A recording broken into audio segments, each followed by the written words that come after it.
What's up, Wargamers? Welcome back to World of Wargaming. I'm Isaiah. Today I invite you to once again pull up a comfy seat, grab a tasty beverage and a delicious snack, and let me talk at you for a minute. So the other day, I was perusing through Wargame Vault, just not really looking for anything in particular, just browsing around, seeing if anything caught my eye. Well, I'm here to tell you that several things caught my eye. We're going to talk about one of them today. I found several games that I had never heard of that just looked interesting and had a very reasonable price tag, and then one that I knew about and kind of forgot about, and then it was thrown into my recommended games that Wargame Vault does, and that is this game. Goblin Trailer Park by Mike Cruchett. Now, Mike's name may sound familiar to you, as he is also the author of Verretwood. This game is $2, and it's this little pamphlet right here is the entirety of it. It took me, don't be like me, be aware this is a trifold pamphlet. It took me forever to figure out what was going on and why I couldn't just fold this thing over to make the little, bifold book. And that's because it's not a bifold. It's a trifold. And I'm a dummy. In the world that Mike puts forth, goblins for centuries beyond centuries have dwelled among the trailer parks of the land, and as such, those trailer parks have become pretty much just battlefields where goblins with mullets and driving El Caminos with flags down the side of them and just PBR cans everywhere. That's the world that we're living in. It's a 100% meant to be very, very much a quick, violent, hang out with your buddies, beer and pretzels kind of game. The system is D10s, like Verretwood, but not the same system as Verretwood, just the same kind of dice. In this, you have a pool of dice and you're rolling to hit a target number. If you meet or beat your target number, you're good. If you are less than your target number, you are not good. During an activation, you get a single D10 roll to set the initiative for the round. The winner of that roll is the initiative and can activate a goblin, and then you go back and forth activating your goblins until all the goblins have been activated. Now, while you're activating your mullet, having PBR swilling Camino and Ford Ranger driving goblins around, it's important to know what you can do with them, what your options are, what are the things that these crazy little creatures can do. So you get 2 actions in an activation, and you may do an action more than once. So you can move, shoot, punch, however you want to sort that. You can do the same action twice. Your options are to move, to melee, to shoot, to use a consumable, or to interact in any combination of your choosing. Movement is pretty straightforward. You can move up to your movement value in inches. You can move through friendlies. You cannot move through enemies. You can climb, and there's no penalty for climbing. You just count the vertical distance and cruise on up. Which brings us into the melee actions, which are pretty straightforward. If you have a weapon, obviously that's step 1, is you got to have the weapon. You can roll a single D10, adding or subtracting modifiers for the weapon, which will be listed on the weapon. And then if you are at or higher than their defense value, you hit, and they subtract your weapon's damage from their total number of hearts.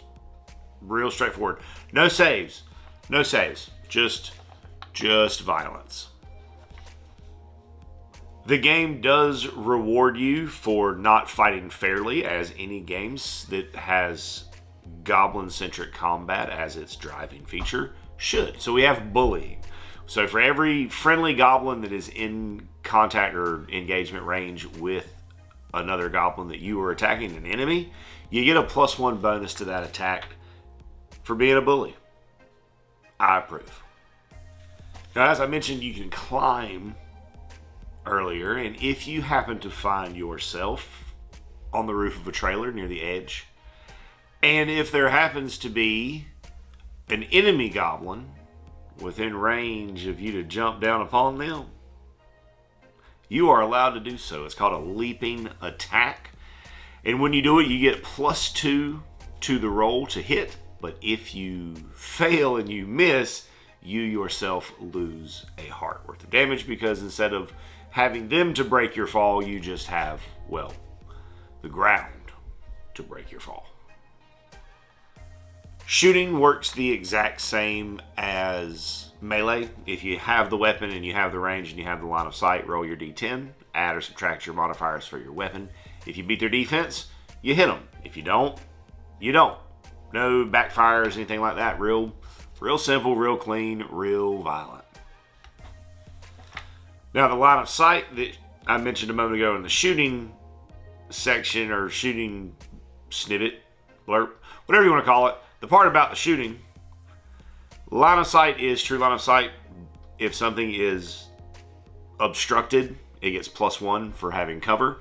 If it is in a trailer, but you can see it in the trailer, like through a window or a doorway, it gets +2 to that defense roll, or to its defense, which would increase the target number, which then makes the shot harder to shoot. If your goblins have consumables like potions or a beer, or, can of Skull or Marlboro Reds, you can use those for one action. Now, when they are consumed for that game, but they are not consumed permanently. You would still have access to it in the next game that you play, but for that game, it's once per use. Now, sometimes, as the result usually of an enemy's weapon or one of their traits, you may become panicked and have to take a panic test. In the event of such a thing, don't panic. Roll a d10. Your target number is 5. If you are at or better than 5, you're fine. 1 through 4, however, you will move at your maximum movement towards the nearest board edge. If you reach that board edge, then you are removed from play as you flee to another part of the mega trailer park. In this game, there is no bringing somebody back. So if you're reduced to from your maximum to your minimum number of hearts to 0 hearts, you are just gone. Remove the model, get it out of there, get out of the way, and continue play. When it comes to the trailers, you can enter and exit through the doors and windows as part of your move. Yep, during your move. And when you fight hand to hand in the trailer, you get a +1 bonus to the roll. I guess to represent the fact that it's a confined space, so it's harder for them to get away from you, so it would be easier for you to hit them. Or just maybe the abundance of random, things that are around the trailer that you can pick up and smack somebody with. Like the chunkla. Now, in the trailer park, like in the actual trailer park, sometimes you need to ditch a burner. And what better place to do that than the outhouse? Toss it down the pooper hole. Nobody's going down. Nobody wants to go dead in there. Or do they? Apparently they do, because if you are in base-to-base contact with the outhouse or a shed, but I want to focus on the outhouse part of it, you can perform an interact action to search an outhouse. That means you're going to dig through the poop or the cobwebs of the shed and look for a weapon. So you get to make a single roll on the weapons chart. Another thing that stands pretty close to, or bears a pretty good resemblance to reality, is the fact that there's going to be somebody in that park making some hooch. And if you find that still and you shoot at it, it will explode, dealing 2 damage to all gobos within 3 inches. Which is pretty accurate. That's what would happen. 100%. And those are the rules. That's it. Those are the rules. And I love that. I love how basic and just straightforward it is, because this is the kind of thing that you can use to get somebody into wargaming. This is the kind of game that can help bridge the gap a little bit between if you got somebody who's a board gamer and you want to kind of push them over the edge to wargaming, or maybe you just want to show up and just try to convince some of your friends to play a war game with you. This is a great thing to do that with. because there's no real prior knowledge needed, and it's short. It's sweet. Everything is boom right here. No crazy stuff to keep up with. You need that pamphlet, and you need some of these and some models and some terrain, and you can go. I think this would be a great way to introduce people to the hobby in a very simple, straightforward, and what I think will be a fun, just kind of goofy, fun game. Now, of course, to play the game, you need a family of goblins. So to do that, you get 5 goblins. Each starts with 6 hearts and a movement value of 6. And then we have 4 charts that we roll on back here to see what they have. And I like that all of this is randomly generated again, because if you're introducing someone to a game, it eliminates, and I'm not saying that you would min-max something when trying to teach someone a game, but it's just kind of inherent to us. Like, we know the things to take, we know the things not to take, but when it's all random, it's a more even playing field, which usually makes for a better teaching game, because it can help break some of us out of our more competitive tendencies.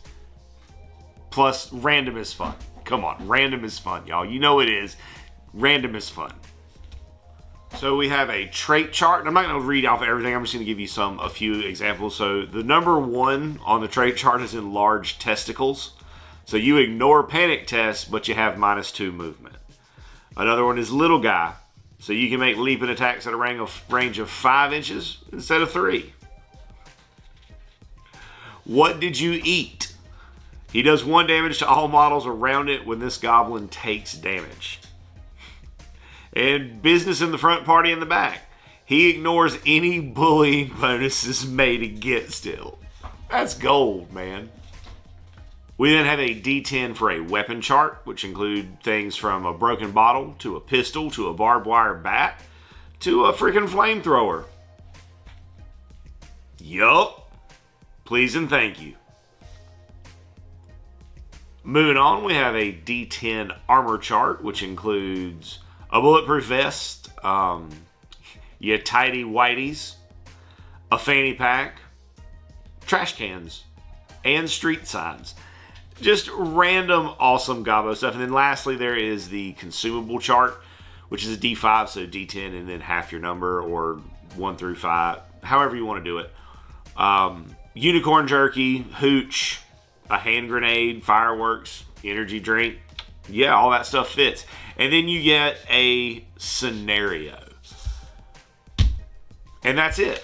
That's everything. That's Goblin Trailer Park. That's everything that there is. You just need some goblins. And I have a range of goblins. Like, I have goblins for Rumble Slam. I have goblins, some random, like, kind of nautical goblins that my buddy Bill gave me in a box of resin prints that he just didn't want anymore.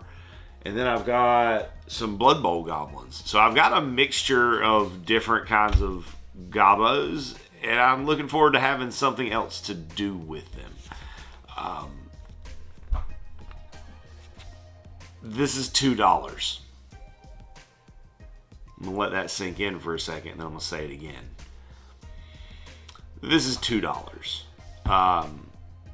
I can't think of a reason not to have this, especially, I'm going to stress this again, especially if you have friends or people in your life that you want to be a part of this hobby with you, and you've been having a hard time either because of complexity of games or model and terrain requirements. I think this could potentially be a good way to help get them into it.